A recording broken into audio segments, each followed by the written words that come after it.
آخری کتاب روضۃ الشہداء ہے. یہ اتنی مشہور و معروف کتاب ہے، آپ مارکیٹ میں بڑی چھوٹی کسی بھی دکان پہ چلے جائیں تو روضۃ الشہداء مل جاتی ہے، آسانی سے، تسلی سے، اطمینان سے مل جاتی ہے. آپ کسی امام مسجد کے پاس چلے جائیں، اس کے پاس بھی روضۃ الشہداء پڑھی ہے. اب محرم الحرام کے اندر کہیں جا کے جمعہ پڑھ لیں، اہل سنت کی مساجد کے اندر یا اہل تشیع کی مساجد کے اندر، وہ واقعہ کرب و بلا بیان کریں گے.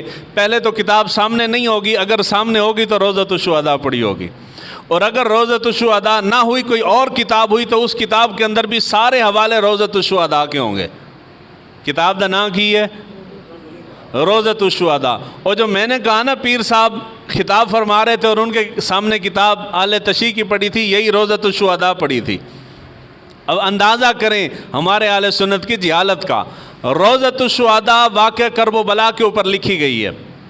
لکھنے والا جو مصنف تھا، اس کا کمال الدین حسین ابن علی کاشفی، ایران میں پیدا ہوا اور افغانستان کے اندر یہ فوت ہوا. یہ اتنی من گڑت اور اتنی لا یعنی قسم کی کتاب ہے کہ اگر اس کتاب کے اندر آپ کھنگالنے بیٹھ جائیں تو کوئی ایک روایت بھی درست نہ ملے آپ کو. ضخیم کتاب ہے مگر کوئی روایت درست اس کے اندر نہیں ہے. اس کی صرف 2 مثالیں تیزی کے ساتھ میں آپ کو دیتا ہوں، وقت بالکل ختم ہو گیا. اس کتاب کے اندر واقعہ ہے حضرت امام زین العابدین رضی اللہ تعالیٰ عنہ کے متعلق. حضرت امام حسین کے شہزادے ہیں، ان کے متعلق ہے کہ وہ ابھی چھوٹے بچے تھے، جنگل میں جا رہے تھے تو آگے سے ان کو حضرت عبداللہ، امام ہے، محدث ہے، حضرت عبداللہ بن مبارک رضی اللہ تعالیٰ عنہ، ان کے ساتھ ان کی ملاقات ہو گئی. چھوٹے سے بچے کو، نورانی چہرے والے کو حضرت عبداللہ بن مبارک نے دیکھا تو ورطہ حیرت میں گم ہو گئے کہ اس کے اوپر وحشت بھی ہے، اتنا خوف اور ڈرا ہوا بھی ہے اور یہ مظلوم بھی لگ رہا ہے. تو انہوں نے ان سے جاننے کی کوشش کی کہ جی آپ کون ہیں.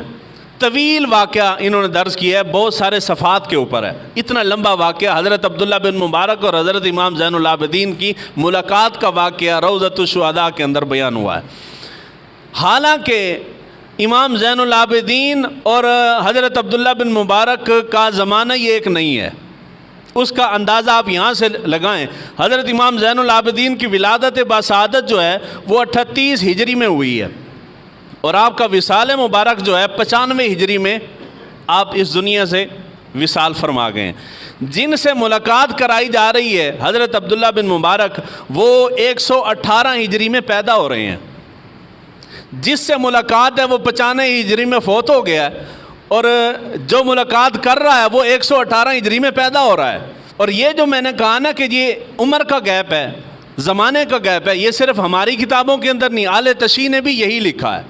امام زین العابدین کی ولادت اور وصال اہل تشیع نے بھی یہی لکھا ہے اور اہل سنت نے بھی یہی لکھا ہے. اور حضرت عبداللہ بن مبارک کی ولادت باسعادت 118 ہجری میں پیدا ہو رہے ہیں، اور 181 ہجری میں آپ کا وصال ہے. جو بعد میں پیدا ہوا ہے وہ بوڑھا بن کے پہلے پیدا ہونے والے کے سامنے، بچے کے سامنے کیسے کھڑا ہو گیا. یعنی آپ اس کے جھوٹ کا لیول دیکھیں کہ کس درجے کا جھوٹ ہے. اس کے بعد آخری حوالہ کتاب کے اندر لکھا ہے کہ جب واقعہ کرب و بلا رونما ہو چکا، لٹا پھٹا قافلہ دربار یزید میں پہنچا، تو دربار یزید کے اندر حضرت امام علی مقام امام حسین رضی اللہ تعالیٰ عنہ کی ایک شہزادی تھی جو کہ زارو قطار روتی تھی. امام علی مقام کا شہید ہونا اہل بیت نے اس کو بتایا نہیں تھا، 4 سال کی چھوٹی بچی تھی. تو انہوں نے سوچا کہ چھوٹی بچی ہے، روئے گی، تو وہ جب اپنے بابا کا پوچھتی تھی تو اہل بیت نے اس کو کہا کہ وہ کہیں گئے ہوئے آ جائیں گے. محل کے اندر اس نے رونا شروع کیا تو یزید نے پوچھا کہ جی یہ کیوں رو رہی ہے. انہوں نے کہا کہ جی اپنے بابا کو یاد کر کے رو رہی ہے. تو اس نے اپنے نوکر کو، ملازم کو کہا کہ حسین کا سر لے کے اور اس کو زیارت کرواؤ.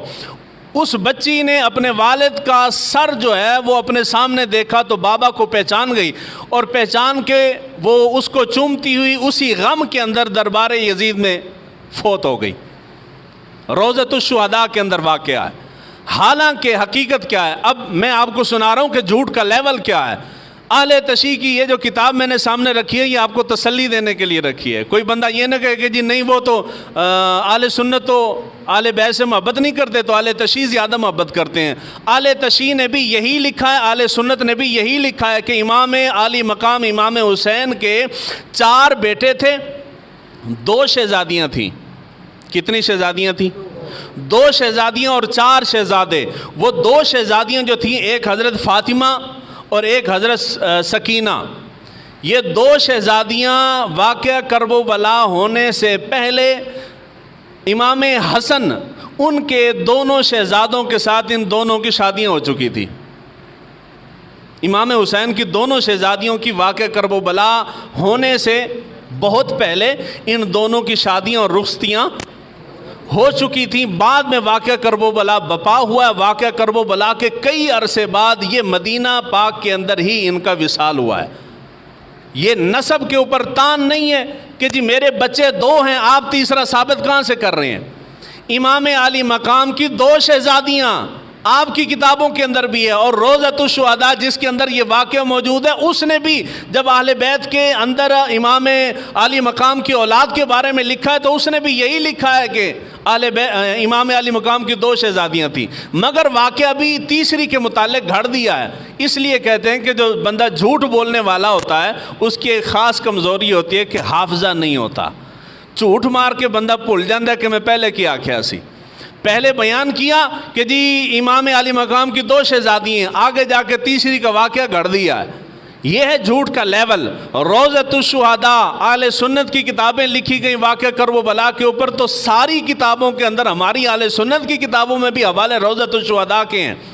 یا سنی عالم دین نے واقعہ کرب و بلا بیان کیا تو روضۃ الشہداء سے بیان کیا، یا اہل سنت کی کتاب اٹھائی تو اس میں بھی حوالے روضۃ الشہداء کے ہیں.